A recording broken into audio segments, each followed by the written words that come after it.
Louise. Ingénieur, Bernard. L'auteur, il est ministre des Finances. Voilà. C'est ça. Saupoudrer un petit peu de chaque dans chaque. Mélanger au four et tout est prêt.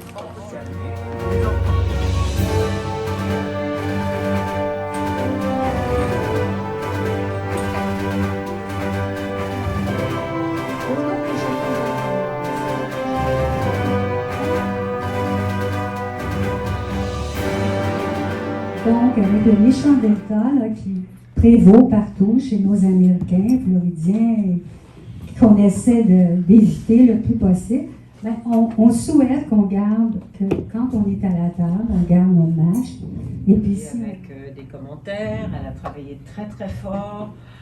Vraiment, je vous dis, c'est pas tous les auteurs qui travaillent aussi fort que Solange et qui sont aussi perfectionnistes. Virgule, si je change une virgule, ça le rendait fou parce que mon père était éditeur et il avait beaucoup de mal avec ces auteurs-là, alors que des auteurs qui...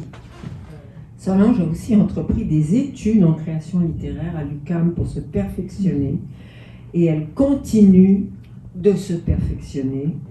Et vraiment, je salue cela parce que, encore une fois, c'est très très rare.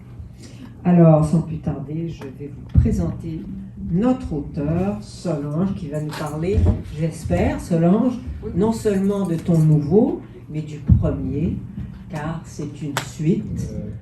Très heureux de pouvoir vous dire que je vous reconnais depuis la dernière fois, mais avec les masques, ça va être un peu difficile. Alors, je vous demande votre compréhension.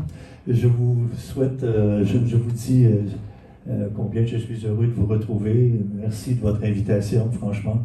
Ça me faisait plaisir de venir pour mon amie Solange. Et sans plus tarder, alors la première question, je pense que l'idée forte des travaux Héloïse 1 et 2, comme je les appelle, le 2 étant volé de ses propres ailes, c'est l'émancipation de la femme. C'est l'égalité. Héloïse recherche l'égalité. Et ce qui est particulier dans le travail de Solange, c'est que Héloïse recherche cette égalité à travers deux guerres. Et après sa mort, et même durant son vivant, on a retrouvé beaucoup de ses écrits. Et j'ai pris intégralement ses écrits, je n'ai rien inventé. Et Héloïse a lutté toute sa vie pour être acceptée, parce que les femmes n'arrivaient pas à être membres d'associations. Mais finalement, ben, on verra ça dans le deuxième tome, elle a réussi à entrer dans la Société des gens de lettres, dans la SACEM, c'est la Société des auteurs, compositeurs et éditeurs de musique. Elle était aussi membre de la SDRM, Société pour l'administration du droit de reproduction. Elle touche à tous les aspects de la création culturelle. Alors, probablement qu'il y avait là un milieu dans lequel tu as baigné, ou peut-être que, dans le fond, le milieu familial baignait. C'est très juste. Le milieu familial baignait dans la musique, parce que mon grand-père a inventé l'orgue électronique, mais ça c'était il y a bien bien longtemps. Malheureusement, je n'ai pas hérité du tout du don de la musique, mais j'ai plutôt été du côté de ma grand-tante qui, elle, aimait écrire, qui écrivait de poésie. Rassurez-vous, ou pas rassurez-vous, mais je n'écris pas de poésie. Je ne sais pas. Peut-être qu'un jour ça viendra. Le livre, le premier comme le deuxième. Alors là, on est frappé par le travail impressionnant que tu as fait au niveau des reconstitutions historiques. On a accès à certaines choses. Et j'ai eu de l'aide.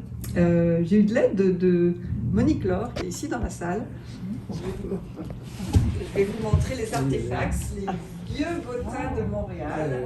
Attention, on a tout cherché là-dedans. L'endroit où Michel Irons, qui est Michel qui sait, la maman de Michel, allait au Trials.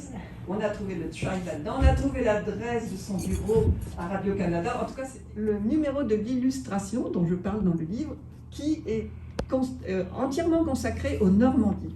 Alors là, je regardais, je ne peux malheureusement pas vous passer le livre, il est trop fragile, mais je regardais les illustrations, puis là, je pouvais m'imaginer ma tante, savoir où elle avait été, à quel endroit elle avait mangé, sur quel pont.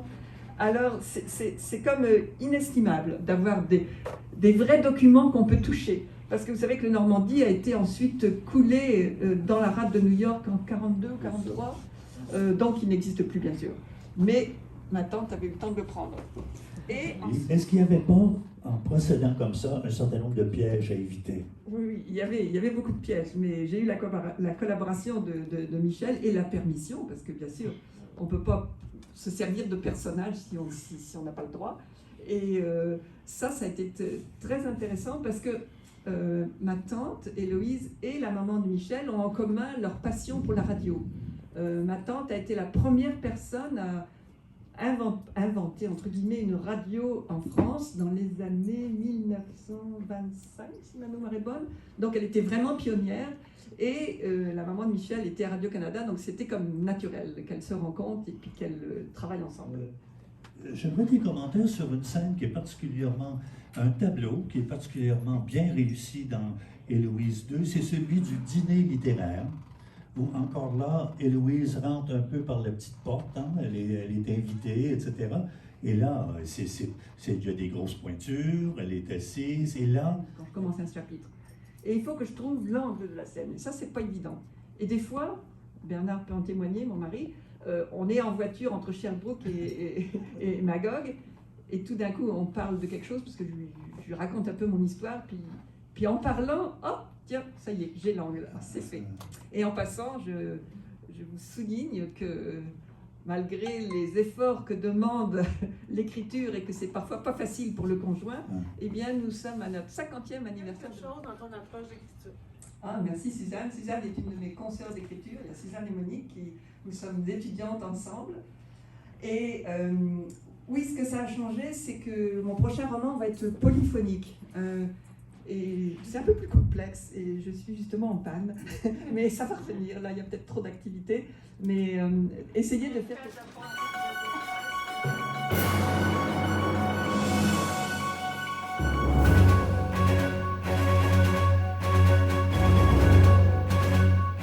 Pour ajouter à l'histoire, parce que nous aussi on aime beaucoup les défis, on s'est rapidement rendu compte en acquérant le vignoble que malheureusement il y avait énormément de vignes qui étaient très fatiguées.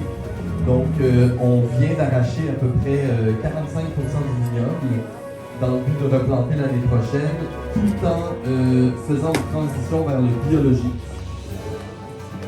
Donc, les prochains vins devraient être biologiques. Oui, oh, pardon, monsieur. Ah oui, d'accord.